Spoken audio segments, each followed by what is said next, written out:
Hi guys, it's Tony Sayers here again with another podcast in the Transcending Time series, and got a very special guest today. What I want to try and do with these podcasts is give a platform to all kinds of people that have got something to say, and this guy certainly does. I've been following his work for a little while now, his vlogs. It's Danny Brooks, and you there, Danny? Yep, I'm here. Yeah, yeah. Nice to have you on, mate.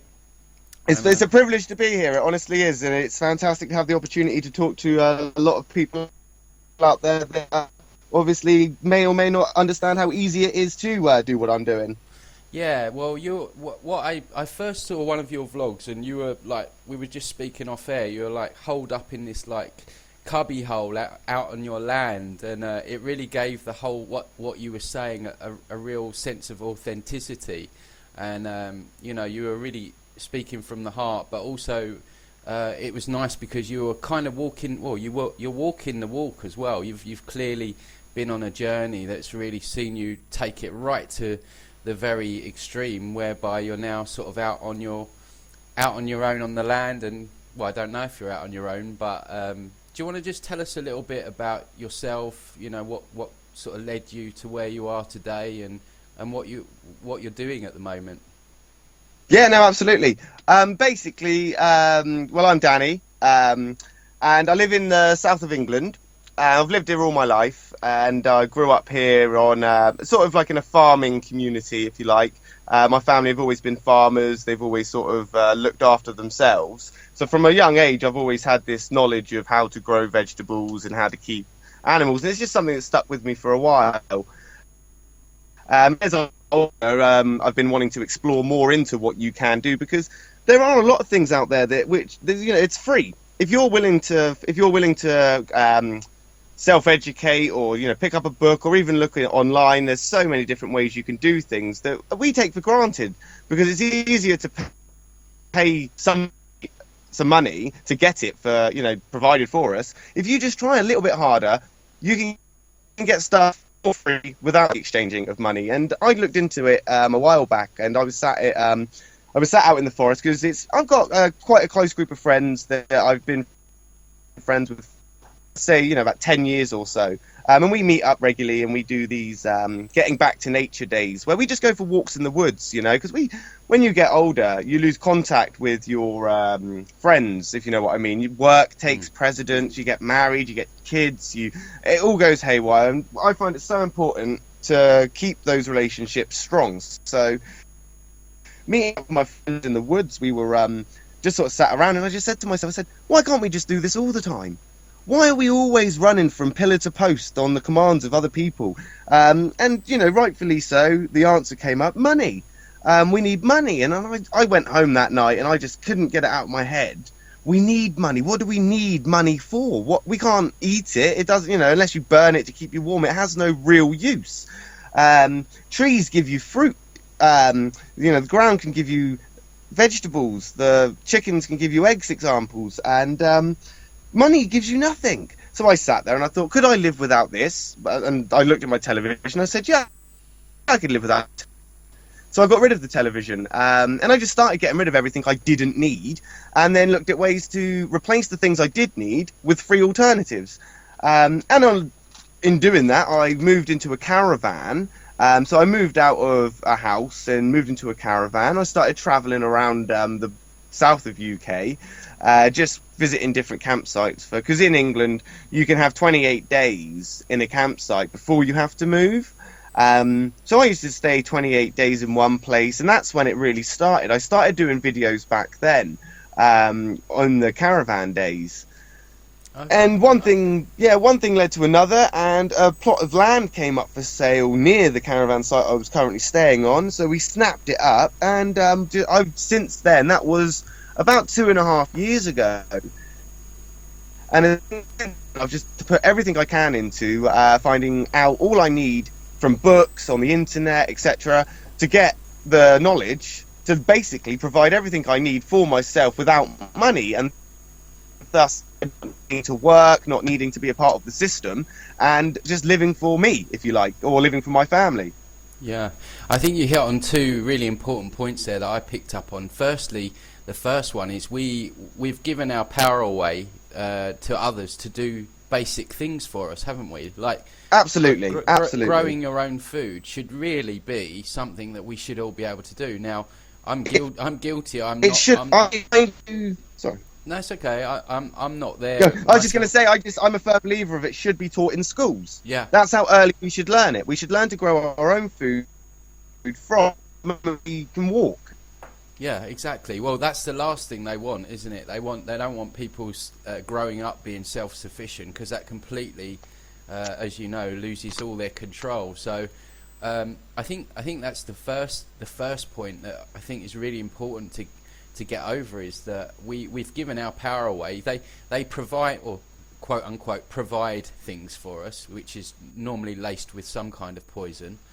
And yeah, absolutely, package it all up for us, and we pay them for the privilege. When you're just sort of taking it right back to basics. You've sat there, come up with a very logical, common sense answer, as to say, well, actually, I don't need them to do that for me. I can do it myself. So straight away, what you've done is given yourself a huge chunk of freedom back.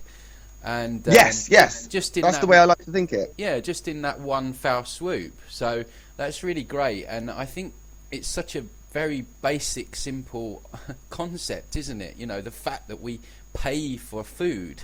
You know, nobody ever questions that, do they? Well, this is it. I mean, I think, to be honest with you, it's very, very clever the way they've done it, because, I mean, they've made people lazy. And by making people lazy, they've given people this illusion that they can't be bothered to do these things. So they go for the easy alternative, which the people that made you lazy then provide you. So it's on one or two things. You're either too lazy to do it, or you just go for the easy answer, which they coincide, they coexist. Your laziness and the easy alternative, it just keeps us in this stagnant place. We if you can think that we are made of water, essentially, and like water, we need to flow. We need to keep flowing, and thus flowing, we learn, and we can progress and evolve within ourselves. Putting a barrier in the way and saying, no, you have to stay in this stagnant place, just allows us to sit here and get lazier, and the lazier we get, the easier we are to be controlled. When for the simple action of putting down your phone, just going in the garden and planting some potatoes, half an hour job, but it's easier to take the 5-minute trip to the shop and spend their money on those potatoes that are already picked. I mean, that's just sort of the society that they're breeding. Yeah, you're absolutely right. And one of the things that I often talk about is that we are in a period of, you say, flowing or evolving, and one of the huge things that we're here to learn is self-responsibility and moving away from being governed. And just by doing that, it's a huge sign of rebellion in and of itself, isn't it? So. Oh yeah, I mean, that's the thing. That is why America, if you look in America, they won't, in some states, they won't allow you to collect rainwater. They won't allow you to keep chickens or to grow your own vegetables. And I think that is morally wrong. That is morally wrong. That is saying you have no choice. Can someone really put a rule in place to stop you growing your own food? If you then starve to death, is that an act of murder on their behalf? I mean, there's so many questions that don't have answers, and the easiest way to do it is just to say, well, the whole system is wrong. Yeah. From every angle you look at it, it's vindictive, but it's very clever. It is. It's where we are just allows them to get them, to take your power, when in reality we all have the power within us to do exactly what they're doing, just for ourselves and not for any alternative motives. Yeah, absolutely. I often think, actually, I spent a couple of years living in London, and I would drive around, and I thought, God, you know what it's like if there's a petrol crisis. Imagine if there was a food crisis, what people would do, and the extent of the chaos. So I think, without wanting to scaremonger people, that is another huge reason that people should really, I guess, look to do what you're doing, or even on a smaller scale. I mean, not everyone can just up and leave and move on a piece of land, but there's things that we can do, isn't there? Absolutely. Sorry, excuse me. It's okay. Absolutely. I mean, for example, if you take the Native Americans, they used to think 8 generations ahead.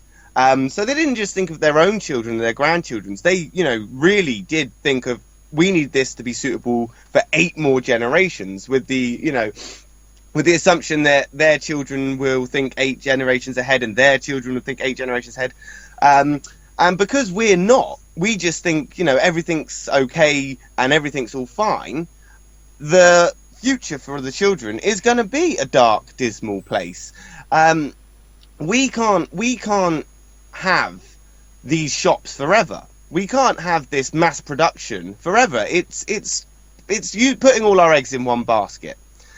To grow your own food, and a lot of people, like you said, they can't just go out. I know so many people that they're not physically able, their circumstances are different, and they can't just get up, leave everything behind and go live in the forest.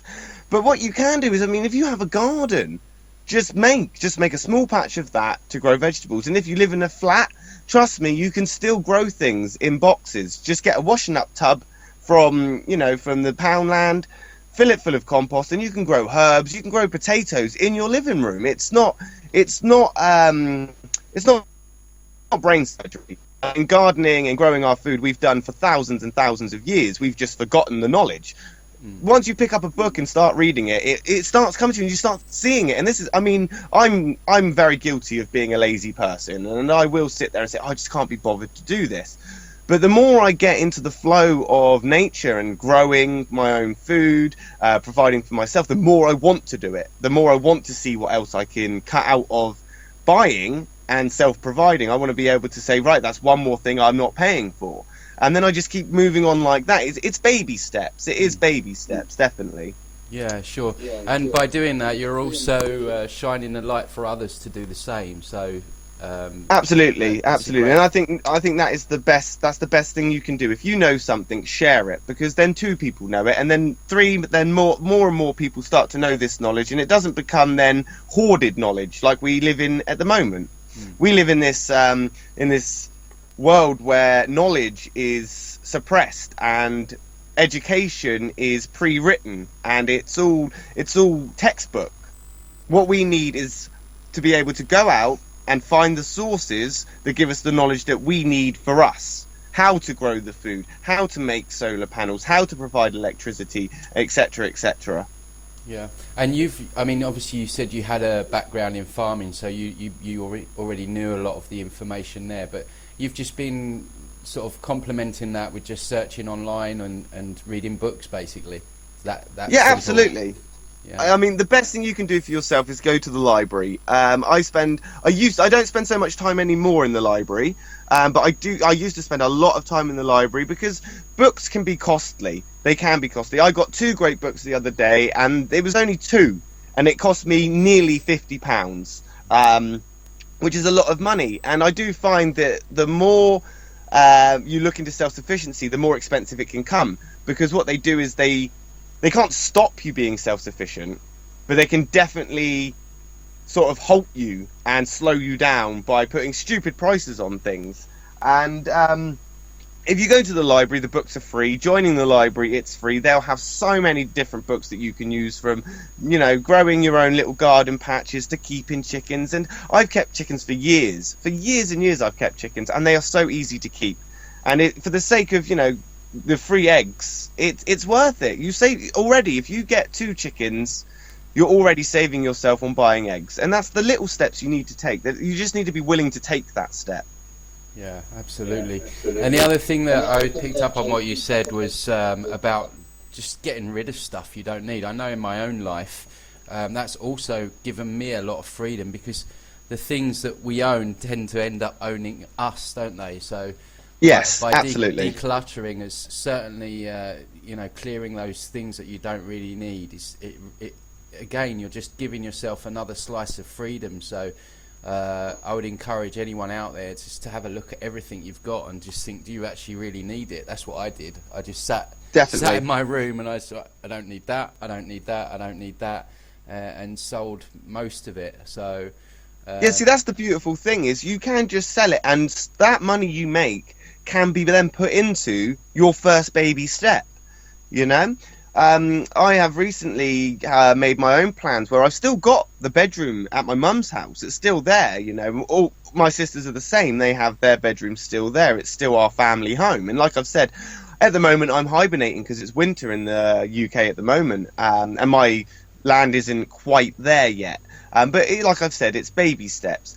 And I've moved into the caravan. I've even refused to go back into the house because I've been living in the caravan for so long. And I've now had plans where I've thought, there's no reason why I can't turn my old bedroom into a growing room. I can grow, I've got an orange tree in there at the moment. I'm growing a lemon tree. And these are things that aren't readily available in our climate. But by taking the advantage of the empty space, these little things you can do. If you go to somewhere like InXS or a garden nursery, I don't know, obviously what you have in different countries and whatnot, but we have many garden centres and garden nurseries in the UK. And if you just go there, you can pick up an orange tree. My orange tree, I think, was £18. And it's growing nicely in my bedroom. It's just in there on its own. It's warm enough, and I water it regularly. A lot of people are under the impression that you need loads of space to do this. But if you just start with baby steps, your mind will take over and start utilising space. And then you'll think to yourself, well, if I get rid of my hi-fi system, I can put another tub of stuff there. And if I do I really need my television? No, let's get rid of that. Do I really need this? And then you start getting rid of that, this, that, and the other, or you find alternatives. I've got rid of all my furniture, and I've replaced, I don't need these big armchairs. Let's downsize. Let's make furniture from pallets. Let's make tables. Let's reuse what is already available instead of contributing to this consumer society. I bet it really gets your creative juices flowing as well, right? Definitely.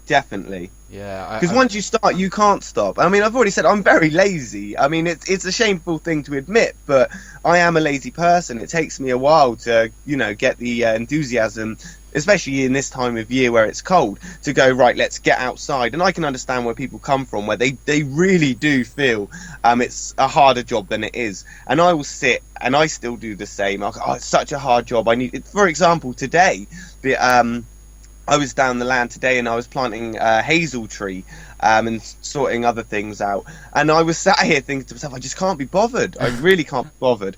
And I got down there, and the tree was planted within 10 minutes. And then I did other things. And then before I knew it, it was time to come back, to be back here by 1. And it just goes so quickly that once you take that step and stand up and say, I'm not going to sit down today, I'm not going to watch the telly today, I'm not going to do this today, I'm going to actually, cut the grass, I'm going to plant some tomatoes or whatever it is, you will then find your body takes over, and before you know it, you've cut the grass, you've trimmed the hedge, you've got tomatoes planted, you've got a potato thing, and you've started a compost pile.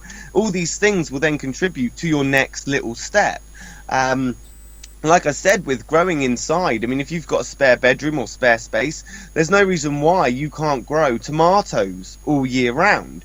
I know you plant them in the spring, for example, because it's warming up and that's the right time to plant them. But if you do it right and you know how to do it and you can get this knowledge from books, there's no reason why you can't plant tomatoes in flower pots just like you do any other flower that you've got on the windowsill. Herbs as well, basil, oregano, thyme, rosemary, all these things can be grown on windowsills. Yeah, definitely, it's definitely a key solution for sure. So, as well as the food aspect, what's the situation with water and that kind of thing down on your land? Have you got are you looking to collect rainwater or distill it or? Definitely, no. Well, a little bit of both. We are setting up a system at the moment for. I mean, a lot of people in this modern world, they're under the impression that the tap water or bottled water is the only water that you can drink or are allowed to drink. And I strongly disagree. I think with a good filter system and knowledge of water purification, there is no reason whatsoever you cannot collect water that falls freely from the sky and consume it, drink it, cook with it, and use it just like you would water from the tap. The only difference obviously being is it's free and it's cleaner. And a lot of people are under the illusion that because it's not been treated, it hasn't gone to a treatment centre, it can't be good to drink. This, of course, is a huge common misconception. For thousands of years, we've drunk from rivers, we've drunk from wells, we've collected rainwater, and it's only recently in this futuristic modern world that we've had indoor plumbing. A lot of places in the world still do not have indoor plumbing and still rely on things like the rain and rivers in Wales. My own preference is basically rainwater. Anything that can have a gutter will have a gutter on it, which will collect rainwater, which will go through a filter system that we've designed. It hasn't been tested fully yet, but we've designed a filter system which is near enough free that can be made from reclaimed materials. And we want to filter the water, and then we'll purify it ourselves through distilling or boiling, and basically just cut out the whole need for this whole plumbing and indoor tap thing completely. And then I have jested on the idea of, in time, maybe trying to dig a well for a more renewable source of water. Yeah, excellent. Again, it's just when you just sit and think about it, it's so crazy. I'm just sitting here thinking now that, hang on, nature provides the water falls from the sky, and we go out and we pay £1.50 for someone to bottle that. Yeah, absolutely. and then the soil grows. Is people don't know. Yeah. Exactly. That's the thing. If you ask anybody really, where does water come from? They'll either say the tap or the sky. And then you ask them why they pay for one and not the other, and they say, well, because we can drink one. And you just think, well, if you were lost in the wilderness and you were lost out there and you were thirsty, and you can live 3 days tops, I think, without water, and especially after those 3 days, I don't think you're going to mind if you're drinking from a river, a puddle, or anything like that, because our body will naturally take over, and you'll see a liquid and you'll say, I need to drink that. There's no reason why we can't drink rainwater. It's just we've been told not to. Yeah, it's definitely the next stage in our evolution. What you're doing, it's just getting people to start thinking that, and like you say, it's not so scary. And getting people to just start reading about it and just starting small, like you say, the baby steps and growing things on their own windowsills, and certainly something that I need to do myself to start looking into for sure. But, of course, there are so many different levels to it. It's got to a point now where everybody gets to this point, and I've spoken to a lot of people that said, "Oh, I thought that a few years ago, but I have children," or "I thought that, but I'm not physically able." They get to these points where they then question it and say, "I want to go and live off grid and be self-sufficient. I wouldn't mind living in the woods. I wouldn't mind living in a nice community." And then a lot of people say, well, I'm too old now, or I've got a family now, I've got this, I've got that, and they sort of make excuses for their own behaviour. And I think if you're going to always... one of my greatest philosophies, if you like, that I picked up along the way is you will never solve a problem if you constantly complain about the solution. And even if the solution sounds hard, or if the solution sounds like it's impossible, if you're always complaining about it and not trying to solve the problem will always remain the same. If you're one guy and you think, I don't want to live in this society anymore, I don't want to be a part of this system, and you're only one person, there is absolutely no reason why you can't go to a camping shop, buy a tent, buy a gas stove, buy a few essentials and survival kits, make yourself a pack, and just go. Put your backpack on, walk into the woods one day, and then just don't come back. There's no reason why you can't do that. It's your own boundaries and your own... it's your denial, in reality. It's your denial that will stop you doing that, and you'll say, oh, I can't do that. I can't, that's so unlike me, or it won't work, or there's so many problems, I've got to do this, I've got to do that. And you start making excuses of why you can't live a free life.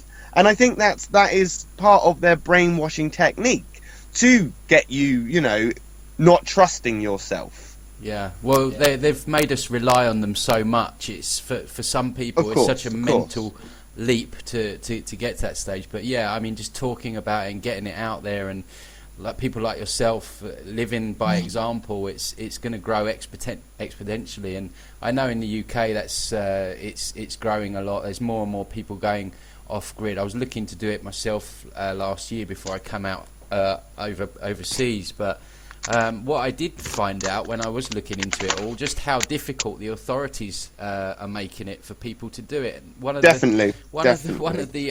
things that I was really stunned by, and it's probably old news to you, is the fact that you cannot live legally on your own land.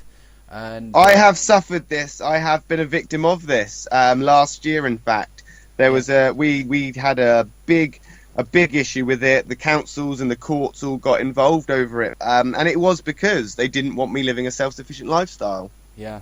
So how did you get round that? Or is it still ongoing? It's ongoing to a point where it's never going to go away. Yeah. They know I'm there. They know, what I'm doing, if you like, and they're making my life hard, or they did. They seem to have disappeared now.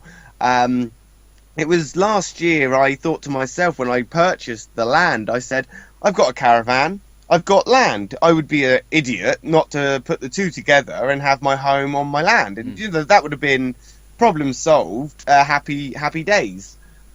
I put the caravan on the land, and within days the council in the area, well, it wasn't so much the council, it was a division of the council, like another department called the National Park Authority. Mm-hmm. And the National Park Authority are basically, what they've done is the government have sat down with a big map of the UK, put huge rings around all the wooded areas or heavily wooded areas, and said these now have to be under control of the National Park Authority. And to the naked eye, everybody thinks this is great. Everybody goes, oh, that's good, it's being looked after by these National Park Authorities. And it isn't just the New Forest that's suffered this fate. It's also things, places like Dartmoor, the Peak District, the Lake District, all over the country. If you just type in national parks in Google in the UK, it will show you where they all are. And they've said these are now in control of the National Park. What the National Park are doing is they are then chopping the woodland into sections and then selling them off to the highest bidder. And this is this is one thing I touched in my vlog recently, where I'm phoning councils and asking them how the green belt areas, natural conservation areas, these sort of places are becoming development sites, and nobody can answer the question. And the National Park Authority came to me and said, you can't put your caravan on your land, it has to go. But what happened after that was, although I was in the wrong to their standards or their rules, I still complied, and they still took action against me. Right. So we're now in the processes of basically, they know that they've broken the law themselves. Yeah. My legal team and my solicitor have both said that when or if it goes to court, we're going to take them to the cleaners. Right. I haven't pushed for it because I'm not that type of person. I'm not the type of person to start creating waves. I'm not money orientated, and the thought of the compensation or suing them for what they did is too much hassle when I could just move on from it, learn from it, and just carry on my own little way.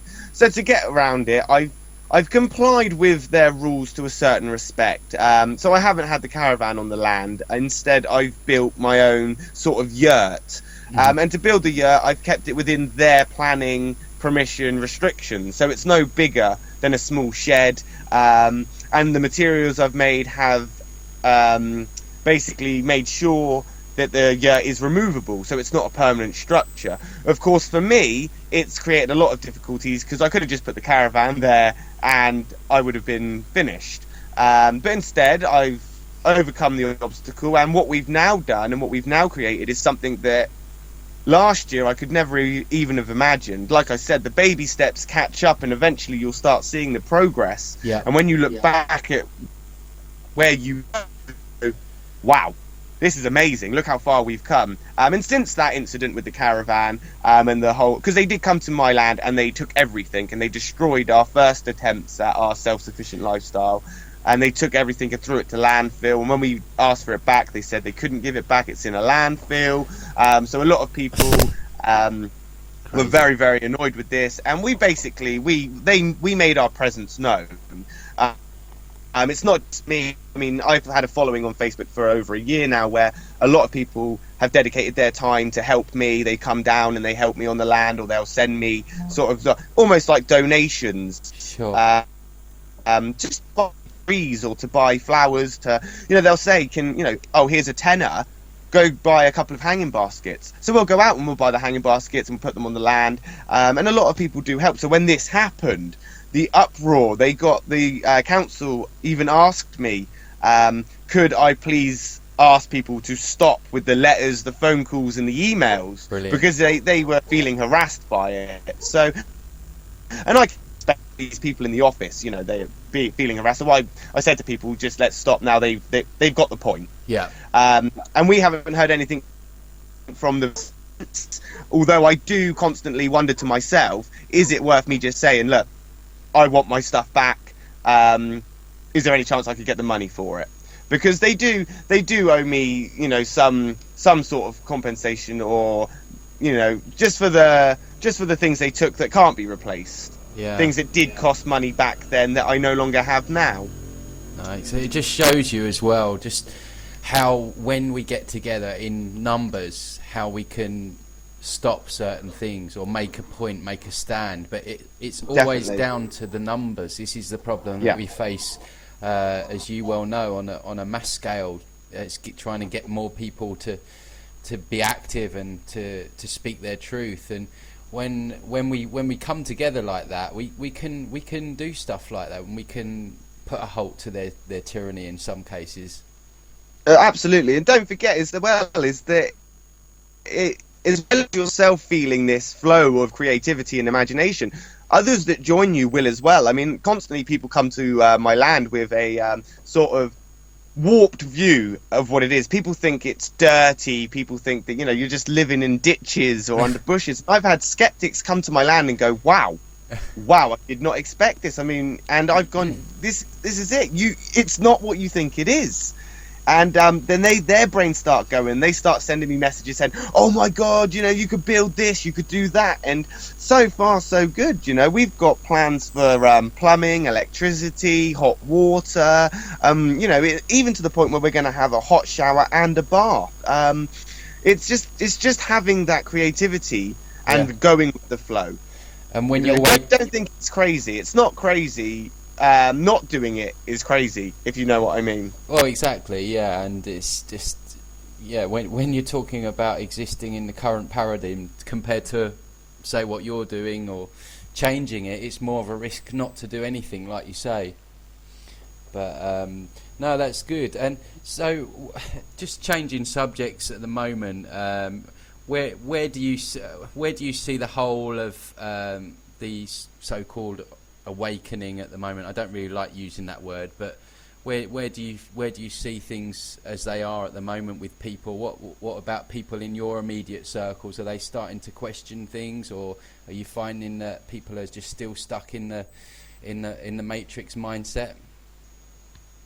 No, I do find that a lot of people, and some of these people are my closest friends, and I do value their friendship a lot, and I hope I don't obviously insult them by saying this. It's no offense intended, but a lot of people, sadly, are still not questioning enough. I mean, I have a lot of people that are close to me, and they have been for years, and they'll still say to me, "Oh, you're on about it again. Oh, you need to stop with this conspiracy thing.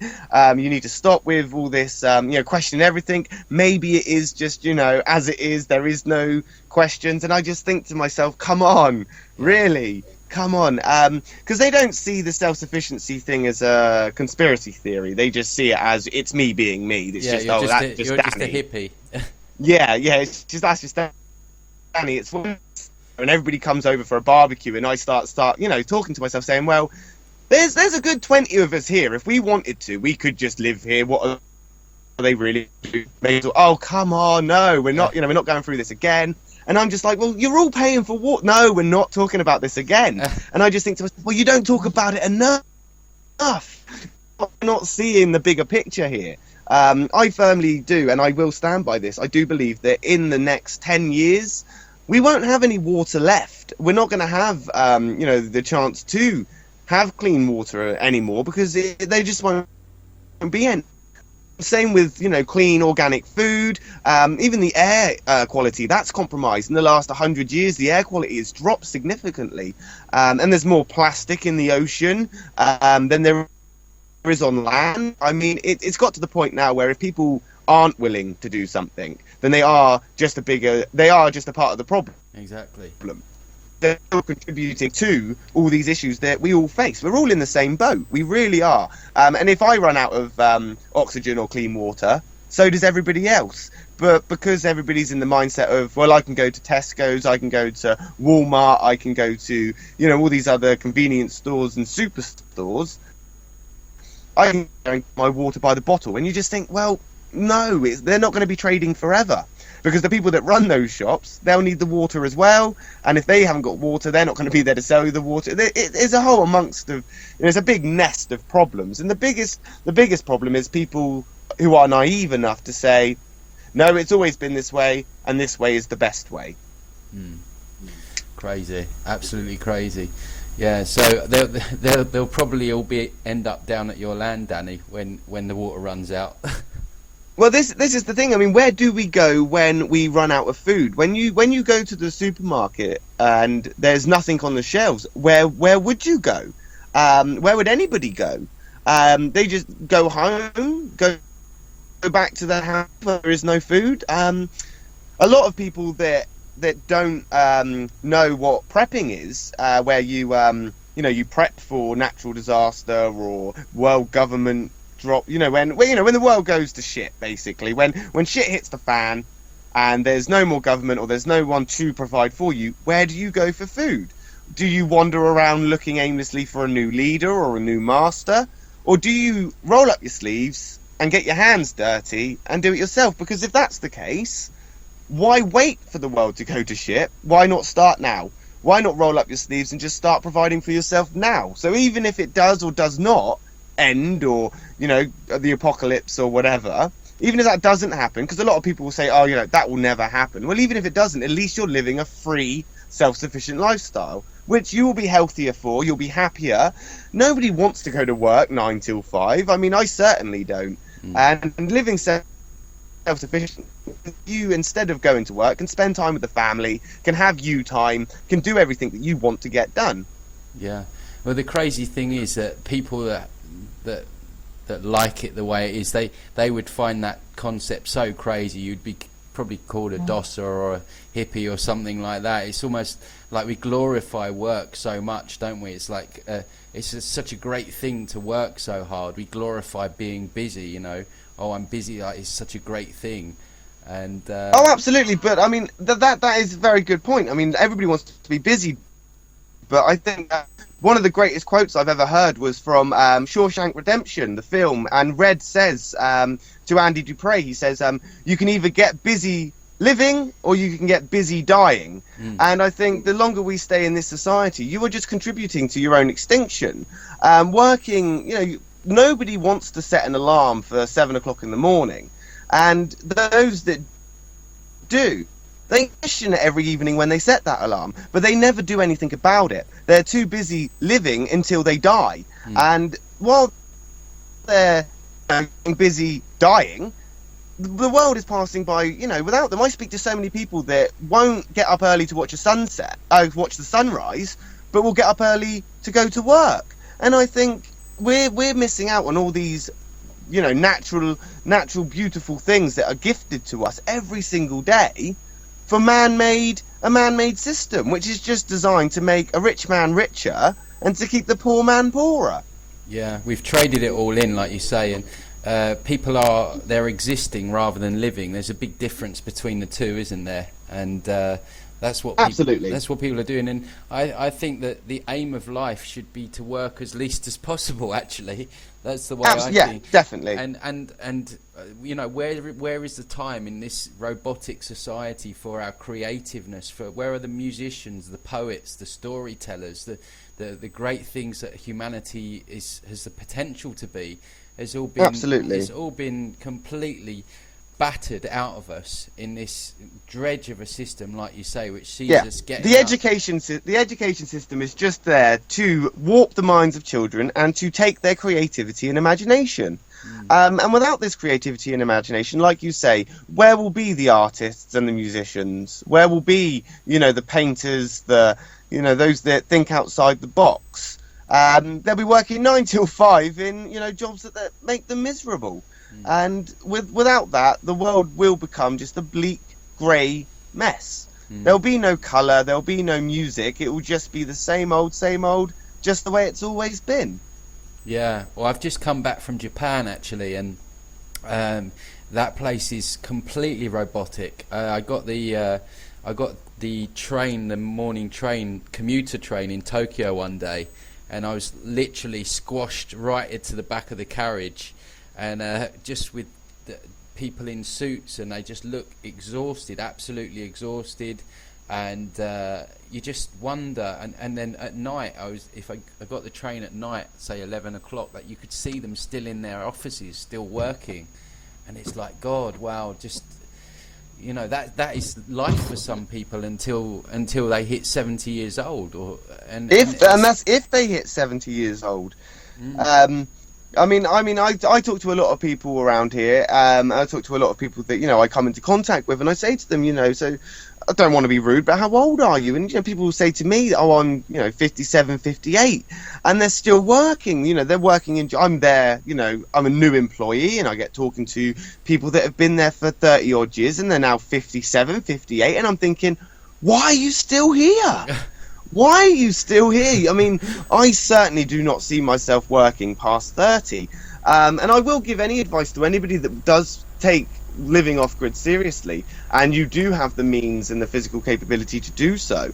Don't just run in and wing it. Although I will say, at every opportunity, wing it as much as you can, because tomorrow isn't promised, and you don't want to live a life of regret.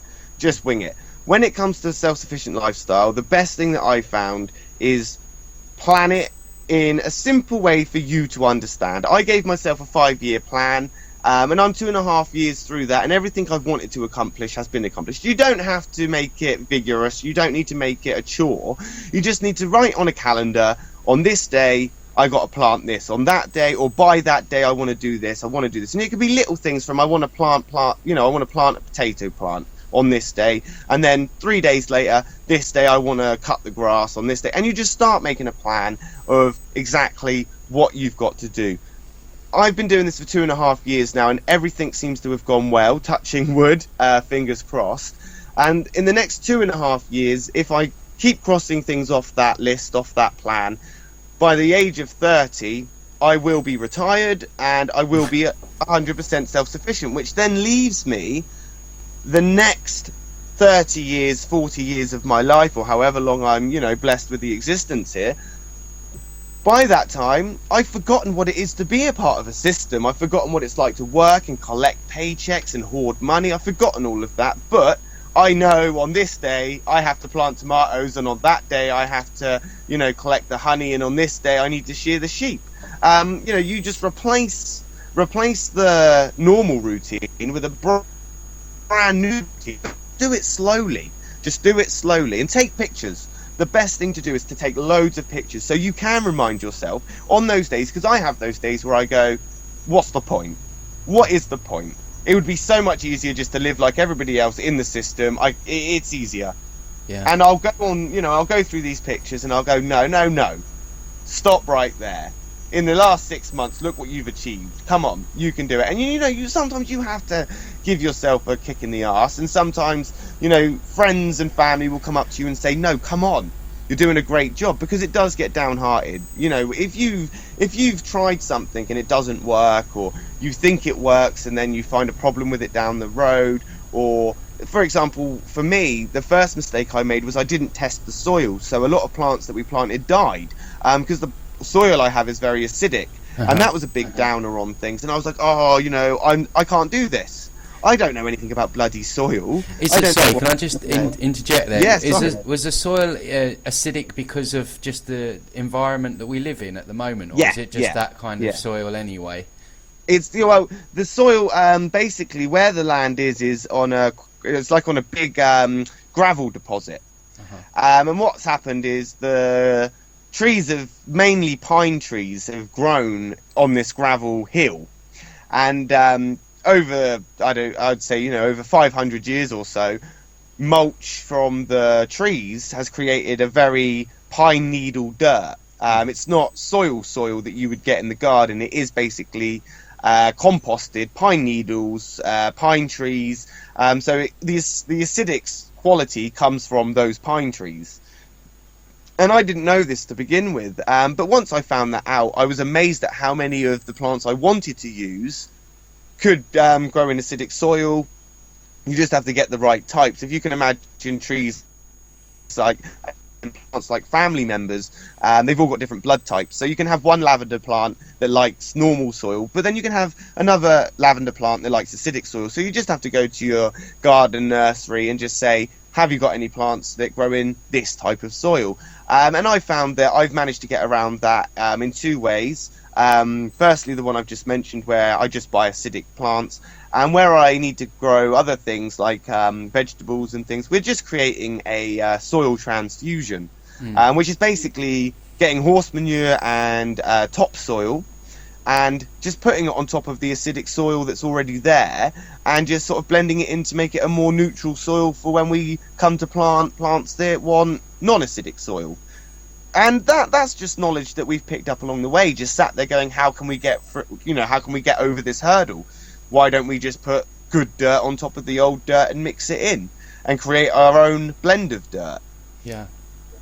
Yeah, so it's trial and error as you go along then, basically. Oh yeah, definitely. Always trial and error, especially when you're doing things off grid. Because a lot of the time, you'll see people on YouTube or in books, and they'll say, "Oh, go to your local hardware store and buy this and buy that, and you'll need this." Sometimes, if you look at the items they're using, you can say to yourself, "Well, no, I don't need to go to a hardware store and buy that because I could use this as an alternative." And it's then where you're coming away from the instructions and the original plan, and then it's your idea. So you then have to make it work, because their plan that they're showing you needed, for example, a black bin, like a big black dustbin, but you haven't got a big black dustbin, you've got a see-through black dustbin, and the easy solution is you just paint the one you've got black. But you have to, where you want to reuse things, because I'm a big believer in recycling and reusing.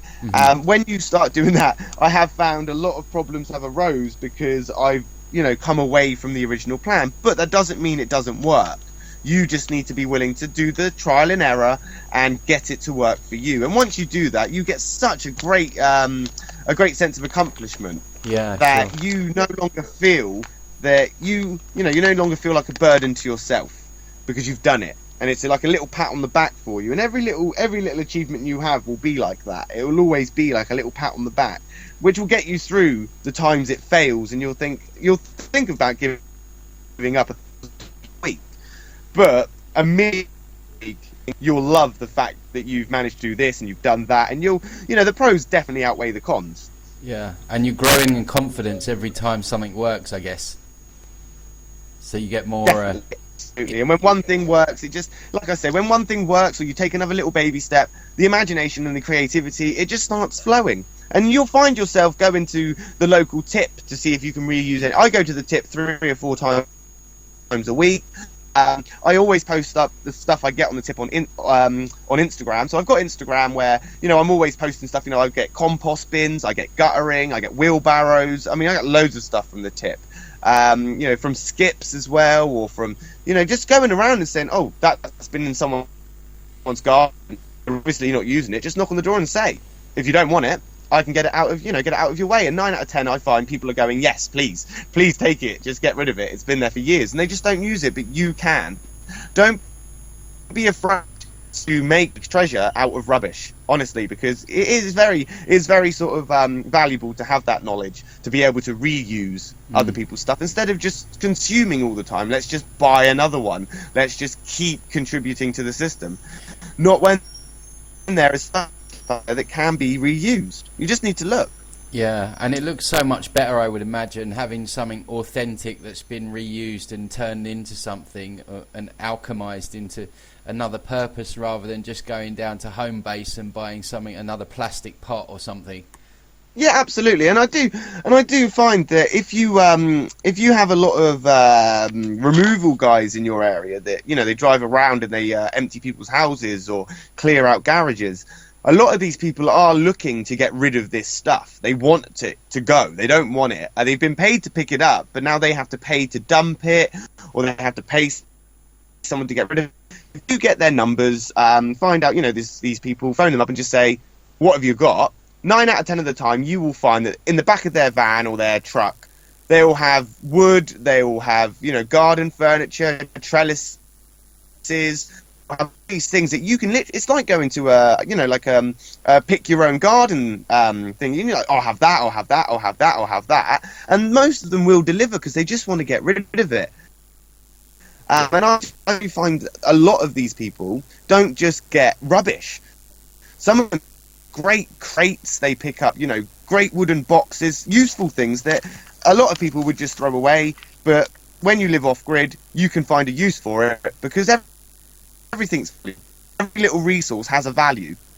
Yeah, absolutely. No, it sounds definitely inspiring. That actually here in Cambodia, where I am at the moment, there's a big off-grid movement. People looking to live off-grid over here. So I think it's growing. The idea is growing in people's minds, and there's people making stuff out of plastic. We've got a terrible rubbish problem here. The locals throwing plastic everywhere. So there's people that are picking up all the plastic bottles and making structures out of the plastic bottles. And I've seen this. Yeah, I've seen people. You can make greenhouses from plastic bottles if you just research on how to do it. Again, completely free, and you'll have a greenhouse. And it's one of those little things that people will either see a bottle or they'll see potential. Yeah, it's just having that bit of imagination and expanding the mind and not seeing things as rubbish. We've been so conditioned to just chuck things that we don't need. We don't see that it could have another value. But it's interesting. It was you that quoted that there was more. I was telling someone else about the fact that there's more rubbish now in the sea than on the land. Well, it's plastic, plastic rubbish, because obviously plastic takes millions of years to decompose, so it's just floating around in the ocean. It's just sort of like floating there, sinking in the, and we can't just, get a litter pick patrol to drudge the bottom of the ocean, which is really sad, because all you need is a plastic bottle to fill up with water, and it sinks to the bottom. And once it's there, it stays there. And that's, a lot of people, they just, because you can't see it, it's out of sight, out of mind. Exactly. Which I just don't think is the case. Yeah, no, definitely recycling is another solution. But we're coming towards the end now, Danny. It's been so good talking to you about all this. It's been great. Yeah, it's been great. Your passion really comes across. It actually made me just want to go out and buy a pair of wellies and start digging up the garden here. So I couldn't recommend it enough. Honestly, I could not recommend it enough. But have you got any message you want to put out to the people that may be thinking, or they live in flats, or just anything that you want that might empower people to maybe look at a more sustainable way of living on a finishing note? Don't be put off by people that aren't at that level, at the same level as you. A lot of people will tell you you're crazy. A lot of people will say that you're nuts. A lot of people will try and put you off. See past that, because they don't understand what you're thinking or what you're going through. Just keep encouraging yourself and encourage your skeptic friends and family to get involved as much as possible, because I think the biggest problem is a lot of people, they'll think these ideas and they'll start to do it, and then a lot of friends or family unwillingly and unknowingly will mock you and jest you, and some people, they'll take that to heart and it will put them off and deter them from it. Don't. Keep going, keep pushing, and you'll get there. You will definitely get there eventually. And there's so many people online that can give you advice. For example, if you want, I'm on Facebook and I'm on Instagram. By all means, you can find me on there. And do you want to just give your what are you? Is it just Danny Brooks? Is it on Instagram and Facebook? On Instagram, it is. Oh, let me remember. On Instagram, I am under Danny Brooks, but I think you can also find me under the Self Sufficiency Project 2016. But it should come up with Danny Brooks. If not, I will. I'll see about sending you a link or something so you can. Yeah, I don't know. you send me the link and I can put it in the details when Yeah. we put the interview out.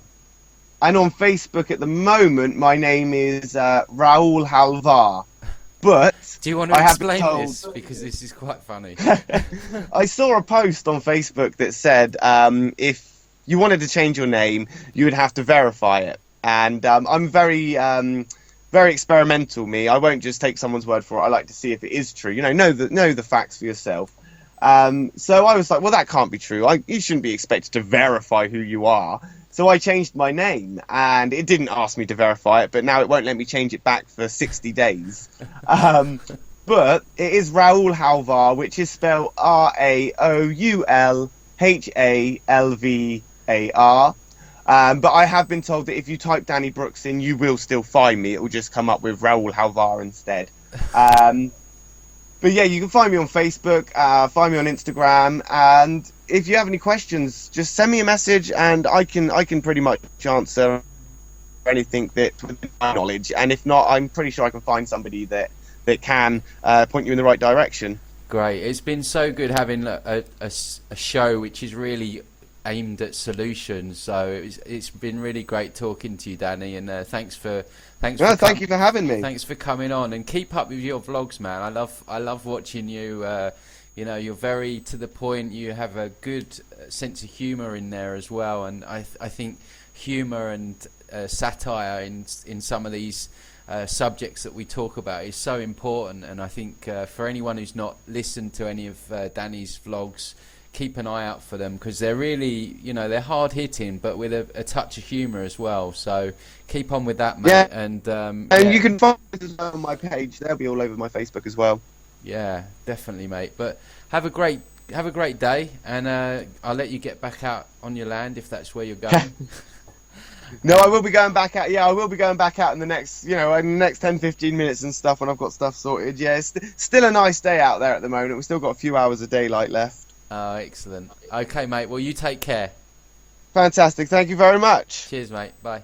Cheers.